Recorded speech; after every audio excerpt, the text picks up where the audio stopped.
Hi guys, welcome back to engineeringtalks.com.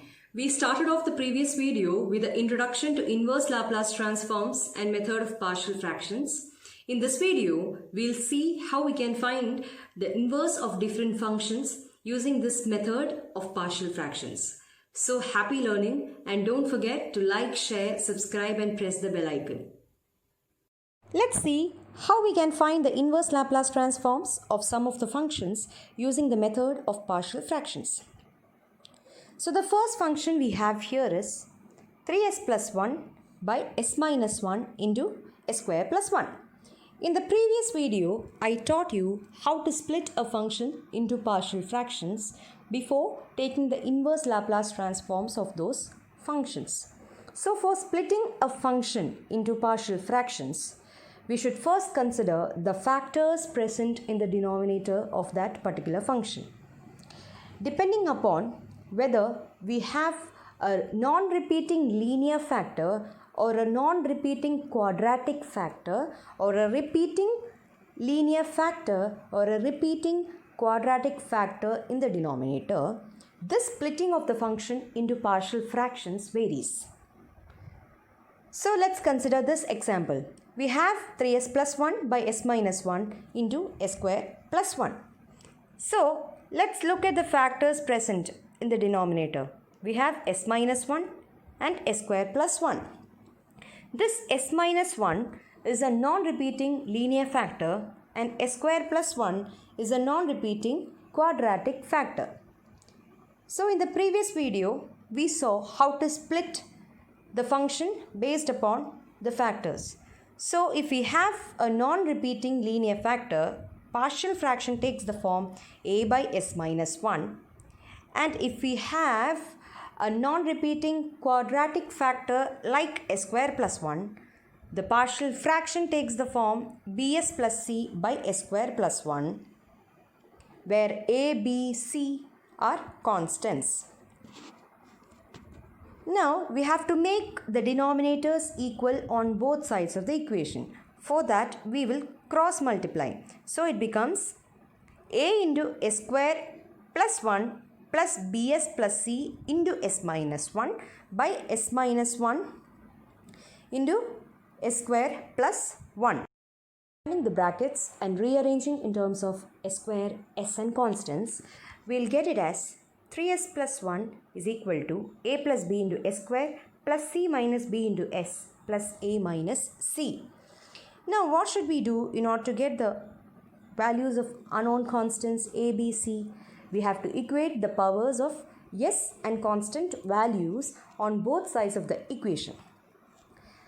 This we learned in the previous video. So if you have any doubts or facing any difficulty in following this, please go and watch the previous videos.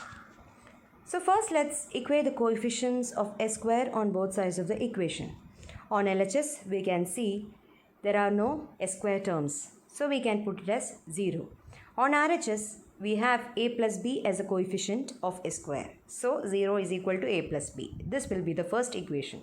So from this equation we can get, or we can write, b is equal to minus a.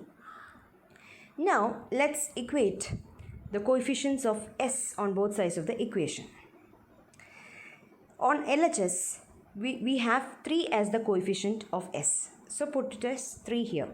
Now on RHS, we have c minus b as the coefficient of s. So 3 is equal to c minus b. This will be the second equation. Now let's equate the constants on both sides of the equation. On LHS, 1 is the constant, and on RHS, we have a minus c as the constant. So 1 is equal to a minus c and c is equal to a minus 1 from this equation. So let's substitute the values of b and c in terms of a in this equation so that we can finally arrive at the value of a. So in this equation we have 3 is equal to c minus b. The value of c in terms of a is a minus b, minus b in terms of a is minus a. So we'll have a minus 1 plus a. Therefore 3 is equal to 2a minus 1 and 2a will be equal to 4. So a will be equal to 4 by 2, which is equal to 2. So we got the value of A as 2 and B will be equal to minus A, so minus 2, and C will be equal to A minus 1, which is 2 minus 1. Therefore C is equal to 1. Get the values of unknown constants A, B, C by putting S equal to 1 in this equation. This is the equation before expanding the brackets and rearranging in terms of S square, S, constants and all. So we can see a term S minus 1 in this equation. So if we put S equal to 1 in this equation, this whole term becomes 0. So let's see what happens. LHS becomes 3 plus 1 is equal to, we'll have only this term, that is 2A plus 0. This term is 0, so plus 0. Therefore, we'll have 2A is equal to 4 and A is equal to 4 by 2, which is equal to 2. Therefore, A is equal to 2. This is very easy, right? Now let's put S equal to 0 in equation 1 and see what happens. LHS becomes equal to 1 and RHS becomes equal to A minus 1. Therefore, C is equal to A minus 1 and A is 2. So, 2 minus 1 is equal to 1. Therefore, C is equal to 1. Now, we can equate the coefficients of powers of S and get the value of the third unknown constant.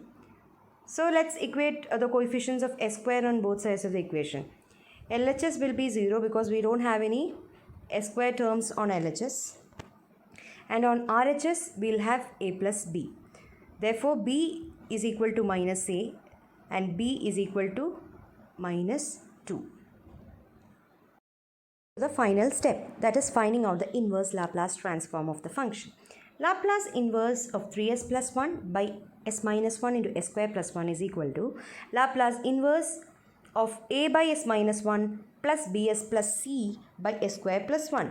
The value of a is 2, so 2 by s minus 1 plus the value of b is minus 2 and c is 1. Okay, I forgot to put 1 in the place of c here. So it becomes Laplace inverse of 2 by s minus 1 plus minus 2 plus 1 plus 1 by s square plus 1. Therefore, we can split these two terms by using the linearity property. So we'll take the constants outside. So 2 into Laplace inverse of 1 by s minus 1 minus 2 into Laplace inverse of s by s square plus 1 plus Laplace inverse of 1 by s square plus 1, which is equal to 2 into Laplace inverse of 1 by s minus 1 is e raised to t minus 2 into Laplace inverse of s by s square plus 1 is cos t plus Laplace inverse of 1 by s square plus 1 is sin t. So the final answer is 2 e raised to t minus 2 cos t plus sin t. The Laplace inverse of the function s by s minus 3 raised to 5. So here in the denominator, we have a repeating linear factor. So according to the conventional way of splitting the function into partial fractions, we'll have the partial fractions in the form a by s minus 3 plus b by s minus 3 square plus c by s minus 3 cube plus d by s minus 3 raised to 4 plus e by s minus 3 raised to 5 and solve it. But it's time consuming. So let's find out an alternate way for solving this. So we have the function as s by s minus 3 raised to 5. Look at the denominator. We have a term s minus 3.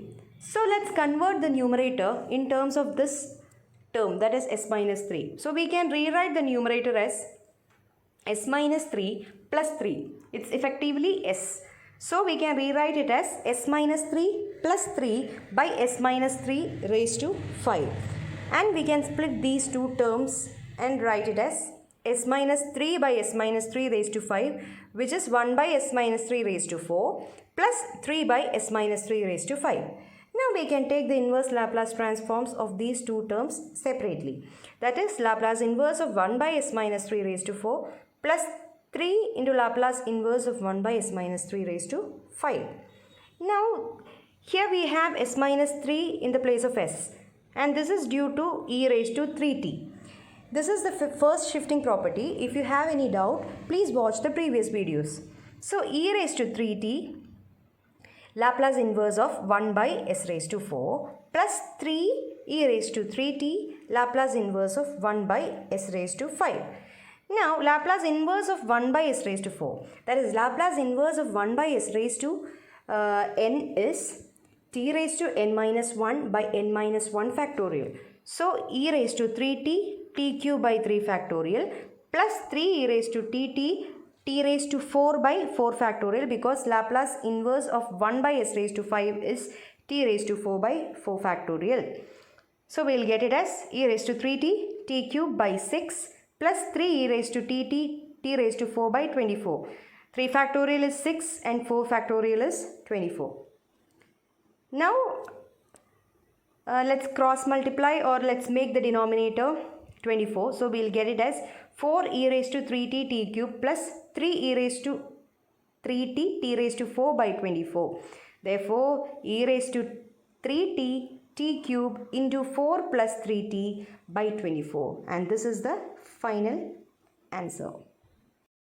Find out the inverse Laplace transform of the function 4 by s cube minus 4s.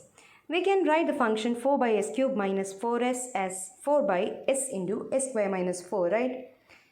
Now in the denominator we have a non-repeating linear factor and a non-repeating quadratic factor.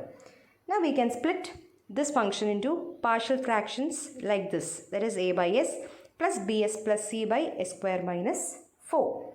Now we will make the denominators equal on both sides of the equation by cross multiplying it, and we can cancel the denominators. So it becomes 4 is equal to a into s square minus 4 plus bs plus c into s. Now we will expand it. So a square minus 4a plus bs square plus cs. Now we will combine the coefficients of s square, then s, and then constants. That is 4 is equal to a plus b into s square, then cs minus 4a. Now let's put s equal to 0 in this equation. So when we put s equal to 0, we will get 4 is equal to minus 4a.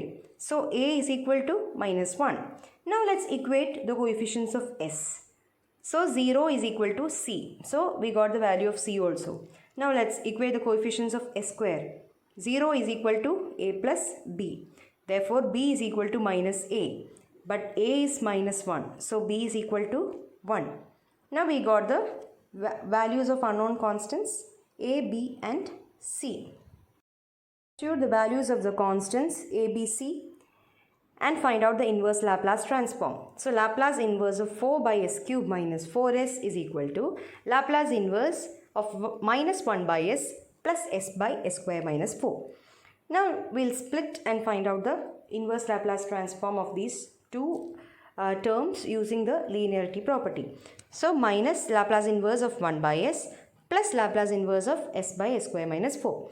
Laplace inverse of 1 by s is 1, so minus 1, plus Laplace inverse of s by s square minus 4 is cos h 2t.